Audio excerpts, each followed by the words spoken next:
ভাবুন, একদিন সকালে ঘুম থেকে উঠে দেখলেন আপনার চারপাশের নীরবতা যেন শ্মশান, শান্তি, বাতাসে কোনো শব্দ নেই।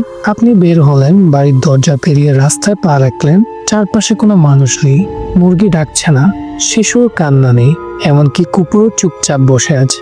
যেন কিছু একটা ঘটেছে যা আমরা চোখে দেখতে পাচ্ছি না। এমন ঘটনাও কি সম্ভব? পৃথিবীতে সত্যি এমন কিছু হয়েছে যেখানে একটি গ্রামের সব মানুষ উধাও হয়ে গেছে, কোনো চিহ্ন না রেখে। ইতিহাসের পাতায় আছে বহু এমন ঘটনা উল্লেখ্য। বিশ্বের বিভিন্ন দেশে এমন গ্রাম বা ছোট শহর আছে যেগুলো এক রাতে খালি হয়ে গেছে, কেউ ফিরে আসেনি। মানুষ গেছে কোথায় আজও কেউ জানে না। বাংলাদেশেও এমন গল্প শোনা যায়। এমন এক রহস্যময় ঘটনা আজ বলবো, যা বরিশালের এক প্রত্যন্ত অঞ্চলে ঘটেছিল। কথিত আছে কয়েকশো বছর আগে নদীর ধারে ছিল এক শান্তিপূর্ণ গ্রাম। এখানে মানুষ ছিল কৃষক, মাছ ধরা ছিল তাদের জীবনের প্রধান উপায়। ঘরগুলো ছিল কাঁচা মাটি, সকালবেলা হাঁস মুরগির ডাক শোনা যেত। নদীর ধারে মহিলারা কলস নিয়ে যেত পানির জন্য, শিশুরা খেলতো ধান খেতে।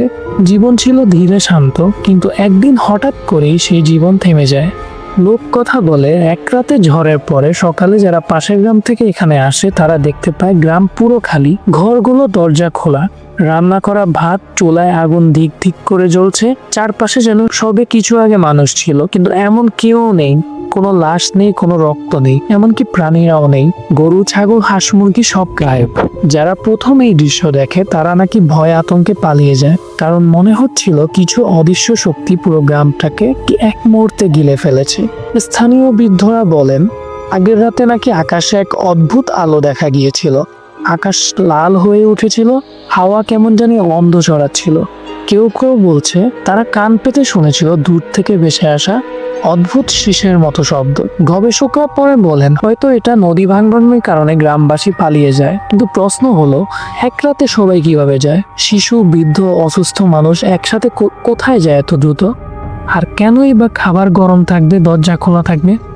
মনে হয় তারা খাবার খাচ্ছিল, হঠাৎ কিছু ঘটলো আর তারা উঠে পালিয়ে গেল। কারো কিছু নেওয়ার সময় হলো না। কেউ কেউ বিশ্বাস করেন এটা ছিল অভিশাপ, কারো রাগে গ্রামটিকে ধ্বংস করা হয়েছে।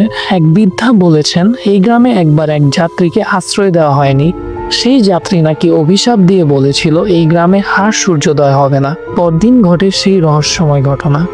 আজও সেই গ্রামে গেলে রাতে কুকুর ডাকে না।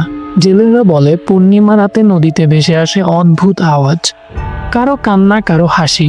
কেউ দেখেছে পানির উপর ভেসে ওঠা আলোর গোলা, যা ধীরে ধীরে অদৃশ্য হয়ে যায়। এসব ঘটনা কি সত্যি নাকি কল্পনা, তা নিয়ে তর্ক বিতর্ক আজও শেষ হয়নি। বিজ্ঞান বলে হয়তো সব ব্যাখ্যা সম্ভব, কিন্তু অদ্ভুত ব্যাপার হলো যতবার কেউ সেই গ্রামের ধ্বংসাবশেষে রাত কাটাতে গিয়েছে, তার পরের দিন অসুস্থ হয়ে পড়েছে।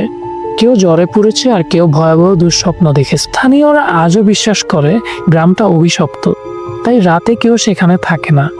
প্রশ্ন এখনো থেকে গেছে, সত্যি কি সবাই পালিয়ে গিয়েছিল, নাকি কিছু অদ্ভুত শক্তি তাদের নিয়ে গেছে?